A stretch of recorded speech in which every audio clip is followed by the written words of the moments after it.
लगता कि पावन सावन अब आई गए, सबके गेरुआ रंग में रंगाई गए। लगता कि पावन सावन अब आई गए, सबके गेरुआ रंग में रंगाई गए। कि लागे बड़ी निक कांधे कांवरिया हो, बोलबा में बोलत काटी जाला डगरिया हो।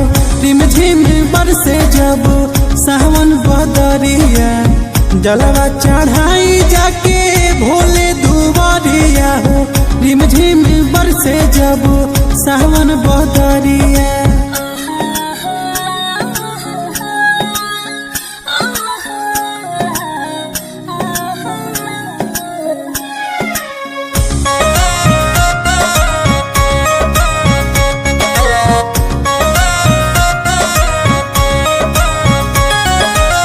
चढ़ते सावनवा मनवा बम बम बोले, दर्शन ला व्याकुल बना जरिया।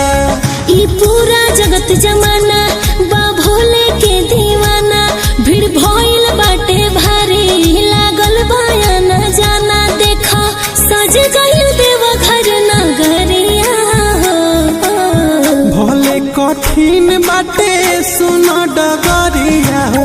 जलवा चढ़ाई जाके भोले दुआरिया, बोलबा में बोलत काटी जाला डगरिया हो। रिम झिम बरसे जब सावन बदरिया।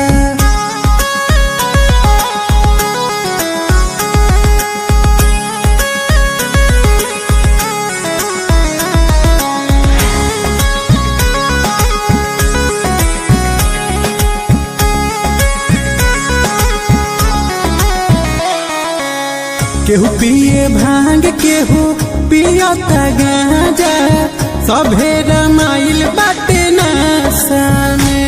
पर कोरे ले नैया सबके हवे खेवैया, जेकरा संगे बाड़ी आज सती गौरा मैया। जेकर नाम हटे शंभु जटा धरिया हो, सिरवा नहवाई सभे जलन रे नरिया हो।